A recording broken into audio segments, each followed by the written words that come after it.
শ্রীমদ্ ভগবদ্গীতা যথাযথ কর্মযোগ শ্লোক ৩৪। ইন্দ্রিয় সৌন্দ্রিয়ার্ষে রাগদ্বন্দ্বৌ ব্যবস্থিতৌ তয়ার্ন বশমাগচ্ছেৎ তৌ হাস্য পরিপন্থনৌ। অর্থাৎ যাদের মনে কৃষ্ণ ভাবনার উদয় হয়েছে তাদের আর জড়জাগতিক ইন্দ্রিয় বা উপভোগের বাসনা থাকে না। কিন্তু যাদের চেতনা শুদ্ধ হয়নি তাদের কর্তব্য হচ্ছে শাস্ত্রের নির্দেশ অনুসারে জীবনযাপন করা। তাহলে পরমার্থ সাধনের পথে অগ্রসর হওয়া যায়। উচ্ছৃঙ্খল জীবন যাপন করে বিষয় ভোগ করার ফলে মানুষ জড়বন্ধনে আবদ্ধ হয়ে পড়ে। কিন্তু শাস্ত্রের নির্দেশ অনুসারে জীবনযাপন করলে আর ইন্দ্রিয়গ্রাহ্য বিষয়ের দ্বারা আবদ্ধ হতে হয় না।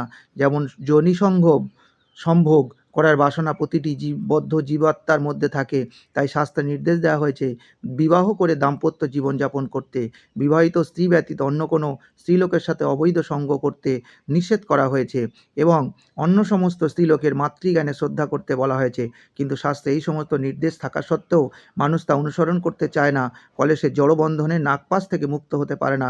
এই ধরনের বিকৃত বাসনাগুলো দমন করতে হবে, তা না হলে সেগুলো আত্মোপলব্ধির পথে দূরতিক্রম্য প্রতিবন্ধক হয়ে দাঁড়াবে। জড়দেহটি যতক্ষণ আছে ততক্ষণ তার প্রয়োজনগুলো মেটাতে হবে, কিন্তু তা করতে হবে শাস্ত্রের বিধিনিষেধ অনুসরণ করার মাধ্যমে। তা সত্ত্বেও আমাদের সতর্ক থাকতে হবে যাতে কোনো রকম দুর্ঘটনা না ঘটে। রাজপথে যেমন দুর্ঘটনা ঘটার সম্ভাবনা থাকে, তেমনি শাস্ত্রের বিধিনিষেধের দ্বারা নিয়ন্ত্রিত হওয়া সত্ত্বেও পথভ্রষ্ট হওয়ার সম্ভাবনা থাকে। বহুকাল ধরে এই জড় প্রকৃতির সংসর্গের ফলে আমাদের ইন্দ্রিয় সুখ ভোগ করার ইচ্ছা অত্যন্ত প্রবল হয়। তাই নিয়ন্ত্রিত ইন্দ্রিয় সুখ ভোগ করলে প্রতি পদক্ষেপে অধঃপতিত হওয়ার সম্ভাবনা থাকে। তাই নিয়ন্ত্রিত ইন্দ্রিয় উপভোগের আসক্তি সর্বতোভাবে বর্জনীয়।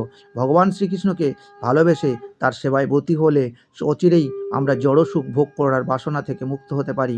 তাই কোনো অবস্থাতেই ভগবানের সেবা থেকে বিরত হওয়া উচিত নয়। ইন্দ্রিয় সুখ বর্জন করার উদ্দেশ্য হচ্ছে কৃষ্ণ ভাবনামৃত লাভ করা। তাই কোনো অবস্থাতেই তা পরিত্যাগ করা উচিত নয়।